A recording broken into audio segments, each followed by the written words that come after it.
چونکہ آپ کو پتہ ہے نا کہ اہل حدیث کے ہاں شیخ البانی اور ڈاکٹر ذاکر نائک یہ لوگ چہرے کے پردے کے قائل نہیں ہیں، کہتے ہیں بہتر ہے لیکن نہ کریں تو کوئی حرج نہیں۔ اسی طریقے سے ایران میں جو امام خمینی ہے نا، وہ کہتے ہیں چہرے کا پردہ افضل ہے، لیکن اگر کوئی چہرے کا پردہ نہ کرے اور باقی پورے جسم کا کر لے عورت کے لیے جائز ہے۔ میں کہتا ہوں جی اسلام میں چہرے کا پردہ نہ بھی ہوتا تب بھی آج کا جو پرفتن دور ہے اس میں اجتہاداً چہرے کا پردہ ہونا چاہیے، جس طرح کا فتنہ ہے۔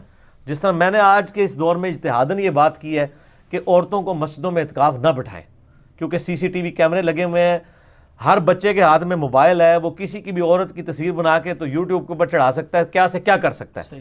اس لیے اس وقت کیونکہ اب اعتکاف میں جو ایک عورت بیٹھی ہے وہ کتنی دیر تک چہرے کا نقاب کر کے بیٹھے گی؟ 10 دن تو نہیں نقاب کر سکتی۔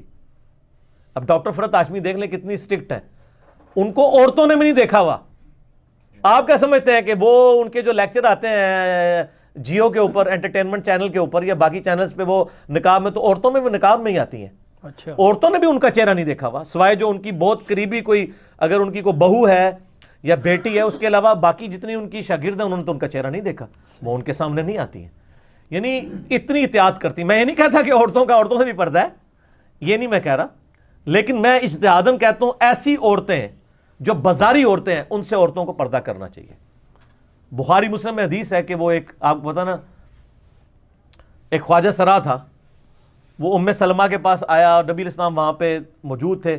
وہ گفتگو کرتے ہوئے وہ کہنے لگا جی فلاں ایک عورت ہے، وہ اتنی موٹی عورت، اس کے اتنے جاتے ہوئے بل پڑتے ہیں، واپس مڑتی ہے تو اتنے بل پڑتے ہیں پیٹ پہ، کیونکہ وہ عرب کے لوگ موٹی عورتوں کو پسند کرتے تھے۔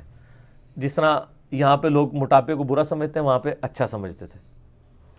اور آج کل بھی عرب کی اکثر عورتیں موٹی ہی ہوتی ہیں، کھاتے پیتے جو بہت ہیں۔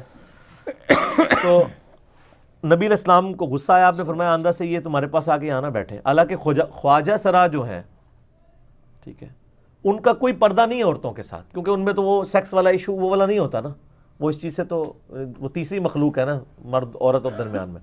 لیکن نبی علیہ السلام فرمایا کہ ایسے خواجہ سرا بھی آ کے عورتوں کے پاس نہ بیٹھے جو لوگوں کی عورتوں کی باتیں وہاں کرتے ہیں یا وہ باتیں باہر نکالتے ہیں۔ اسی حدیث پہ اجتہاد کرتے ہوئے، بخاری مسلم کی اس حدیث کے تحت میں یہ کہتا ہوں کہ ایسی عورتیں جو بازاری عورتیں ہیں، جو لوگوں کے گھروں کی کہانیاں لوگوں کو باہر بتاتی ہیں اور سیکس کے اوپر مبنی گفتگو کرتی ہیں، ایسی عورتوں سے بھی اپنی عورتوں کو پردہ کروانا چاہیے، ان کے ساتھ انٹریکشن نہیں کروانا چاہیے، وہ فتنہ کھڑا کریں گی پھر باہر جا کے۔ یعنی اسلام میں اکثر کہتا ہوں مجھے اسلام کی سب سے بڑی جو خوبصورت چیز لگی ہے نا، وہ سیکس ڈسپلن لگا ہے۔